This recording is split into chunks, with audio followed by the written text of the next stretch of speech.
He slapped wife for serving him food late, not knowing his soldier brother had just arrived. Hello friends, let's subscribe to this channel for inspiring stories and real-life stories. The sun dipped low, casting a dull orange glow over the small suburban house. It should have been a quiet evening, but tension hung heavy inside. The tick of a clock mixed with the clatter of dishes and Anna's weary sighs as she hurried in the kitchen. Her eyes, heavy with fatigue, betrayed a long day. Anna had been up since dawn, doing laundry, helping Emma with algebra, and checking on Mrs. Thompson, an ailing neighbor. Dinner was supposed to be simple, mashed potatoes and grilled chicken, but time had slipped away. Her mind raced. Would Robert be angry? Could she finish in time? The gate creaked. Heavy footsteps approached. Anna's hands shook as she slid chicken into hot oil, the sizzle not loud enough to mask the front door opening. Robert stepped in, work shirt unbuttoned, face slick with sweat. His eyes landed on the bare dining table, and his jaw tightened. "Anna," he said, voice sharp. "What's this? I come home every day to wait for food." Anna wiped her hands, rushing to the doorway, forcing a shaky smile. "I'm sorry, Robert. "I was with Emma's homework and Mrs. Thompson. She's been sick." Robert's eyes narrowed. "Mrs. Thompson, your husband? I'm out there killing myself at the warehouse and you're playing nurse. Where's my food?" Emma, 14, sat at the table, books open but ignored, her eyes glued to the floor, wishing to vanish. Robert stormed into the kitchen, the smell of chicken doing nothing to calm him. "I slave away in that hellhole, and I can't get a hot meal?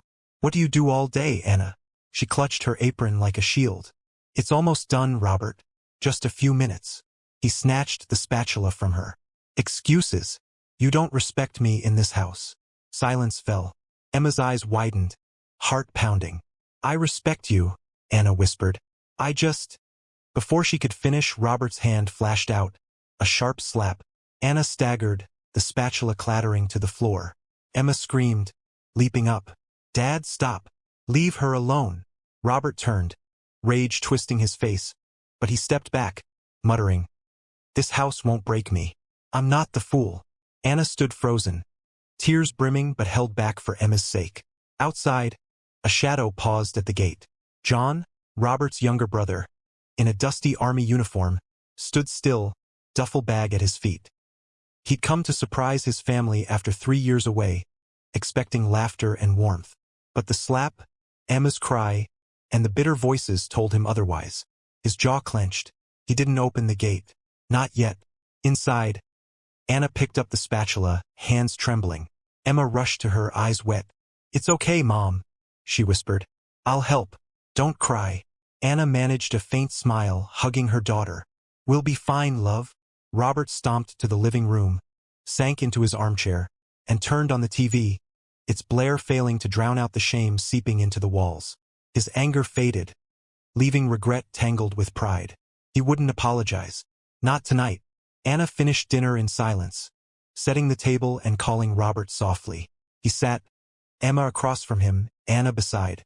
The clink of forks and Robert's muttered thanks were the only sounds. No one spoke. No one looked up. After a few bites, Robert pushed his plate away. "Food's cold." Anna nodded, silent. Emma stared at her hands, fighting tears. Outside, John stood by the gate, fists tight, heart heavy. He remembered Robert as a boy, quick to laugh, quick to anger. He'd hoped his brother had softened. The house's yellow light glowed, but it felt like a stranger's home. He decided tomorrow he'd knock. Tonight, he'd let the darkness hold his anger. Anna tucked Emma into bed.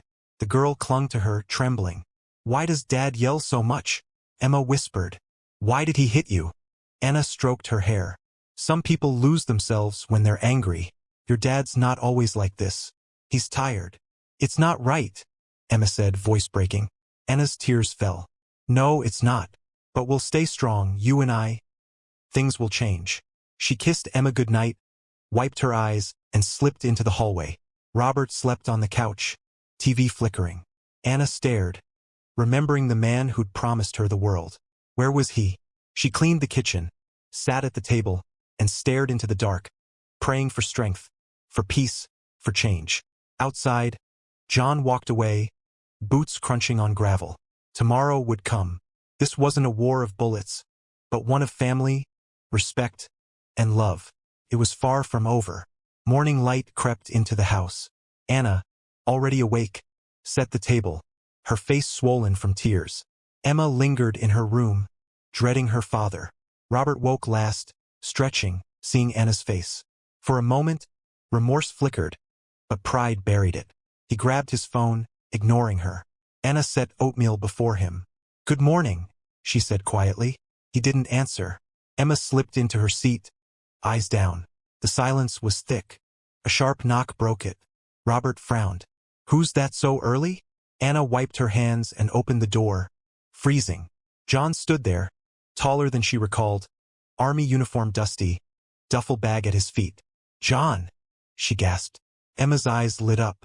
Robert looked up, shocked, then grinned as if the previous night never happened. "My brother," he boomed, pulling John into a hug. "You didn't say you were coming, soldier." John smiled, but his eyes were cold. Surprise, Robert. "I needed to see my family." Anna welcomed John inside. Emma hugged him tightly. John ruffled her hair. "You've grown, Emma. Almost as tall as your mom." They gathered at the table. Robert turned jovial, piling food on John's plate, boasting about work. But John watched, silent, replaying the slap, Emma's cry, the silence. He turned to Anna. "How've you been, sister? You look tired." Anna forced a smile. "We're managing. Busy." Emma stared at her plate. John glanced at Robert, sensing the discord. After breakfast, Anna cleared dishes. Robert clapped John's shoulder. "Let's sit outside, catch up." He wanted control, but John shook his head. "Not now. I want to talk with Anna and Emma too." Robert's face tightened. "Talk about what?" John's gaze was steady. "Home. Family." Robert laughed. "Uneasy. You just got here. Plenty of time." Anna dried her hands, nerves twisting. Emma watched, sensing a storm. John's tone hardened, calm but firm. "Robert, I heard something last night. I was at the gate. I heard shouting, crying." The room froze. Robert's smile vanished. Anna's hands shook. John continued, voice low. "I heard you hit Anna." "Why, brother?" Robert stood, angry. "You don't get it, John. You've been gone. Things are tough. Money, stress, it all lands on me." John shook his head. "And that gives you the right to hit her? To make your home a place of fear?" Anna's voice trembled. "John, it's okay. Robert's just tired." John cut her off. "Don't make excuses, Anna. I've seen real danger. Soldiers crying for their families, begging for one more day home. You have that, Robert, and you're throwing it away." Robert looked away, shame burning, but pride held his tongue. Emma spoke, voice small but clear. I'm scared, Uncle John. "I'm always scared now." Silence fell. Anna pulled Emma close. John stared at Robert. "Listen to her. Your own daughter." Robert's world shifted. He looked at Emma, her red eyes, trembling hands. "I'm sorry, Emma," he whispered. "I didn't know." Emma buried her face in Anna's arms. John stood. "You have a choice, Robert. Pretend nothing's wrong or fix it. I didn't come home to watch my family break." Anna spoke softly. "We want peace, Robert. For Emma. For us." Robert closed his eyes, words stuck. John squeezed Anna's shoulder. "You're not alone anymore." The truth lay bare. Emma clung to Anna. Robert sat, head bowed, shame heavy. The house felt different, a reckoning begun. Night fell, heavy and quiet. Dinner was silent. John picked at his food, watching Anna, Emma, and Robert. Emma looked pale. Anna's smile was forced, thin. Robert barely ate, trapped in John's words. After dishes, John stood. "Let's talk. All of us." No secrets. They sat in the living room, air thick. Robert slumped, eyes down, wanting to disappear. John's voice cut through. "I've kept in touch, Robert. I know things. Neighbors talking, Emma's struggles at school, Anna selling crafts to make ends meet. This house is suffering, not just from money, but fear." Robert glared. "So you think you're better because you wear a uniform? You don't know what it's like. Nothing I do is enough."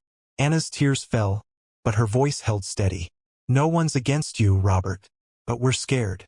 Emma flinches when you yell. I can't breathe without worrying." Robert stood, hurt flashing. "So it's all my fault? I do everything for this family." Emma flinched. "I used to love coming home, Dad." she whispered.